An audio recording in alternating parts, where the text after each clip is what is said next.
লিখে পাঠাবো, কিন্তু সারপ্রাইজটাকে তো এভাবে হাতছাড়া হতে দেয়া যায় না।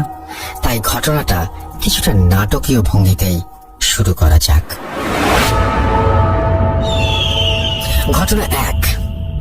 সময়টা 2013 সালের 26 মে। পড়ন্ত বিকেল। স্বাভাবিকভাবে আর 5টা দিনের মতো সেদিনের বিকেলটিও।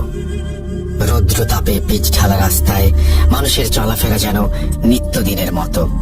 কিছুটা এগিয়ে যেতেই রাস্তার মাঝে একটি ভিড় দেখা যাচ্ছিল, আর ধীরে ধীরে উৎসুক জনতা এক এক করে সেই ভিড়ের মাঝে সামিল হতে লাগলো।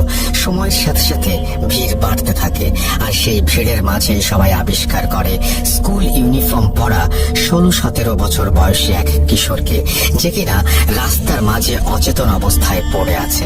অনেকেই মনে করে ছেলেটি হয়তো রোদের প্রচন্ড তাপে মাথা ঘুরে পড়ে গিয়েছে। 2-1 ব্যক্তি ছেলেটির শরীরে হাত রেখে বুঝতে পারে যে ছেলেটি আসলে আর বেঁচে নেই। বিষয়টি নিশ্চিত হতে কয়েকজন ছেলেটির গলায় হাত দিয়ে এবং কবজি পরীক্ষা করে দেখে, অর্থাৎ নাড়ি পরীক্ষা করে দেখে ছেলেটি সত্যিই মারা গিয়েছে। নিথর দেহ নিয়ে সে রাস্তার এক পাশে পড়ে আছে। ছেলেটির মৃত্যু নিশ্চিত হওয়ার পর উপস্থিত জনতার মাঝে কেউ একজন পুলিশে ফোন করে। যথারীতি কিছুক্ষণ পরে পুলিশ চলে আসে।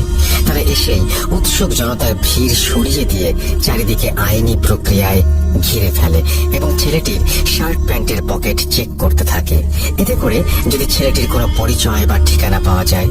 কিন্তু অনেক খোঁজাখুঁজির পরেও ছেলেটির ব্যাগ থেকে উত্তরবঙ্গের কোনো একটা জেলার একটি ঠিকানা ছাড়া আর কিছুই পাওয়া যায় না।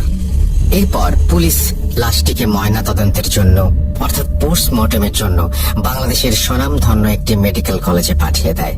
কিছুক্ষণের মধ্যেই যথারীতি লাশটি মেডিকেলে পৌঁছে যায়। সেখানে থাকা একজন চিকিৎসক লাশটিকে শেষবারের মতো পরীক্ষা করে এবং একটি স্ট্রেচারে করে মর্গে পাঠিয়ে দেন। অল্প কিছু সময়ের মাঝেই ডোম চলে আসে। ডোম ছিল মধ্যবয়স্ক একজন পুরুষ, মাথায় কাঁচা পাকা চুল আর মুখে চাপ দাঁড়ি।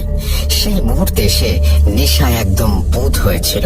ডোমরে সাধারণত এমনই হয়ে থাকে। লাশ কাটার আগে তাদের প্রচুর পরিমাণে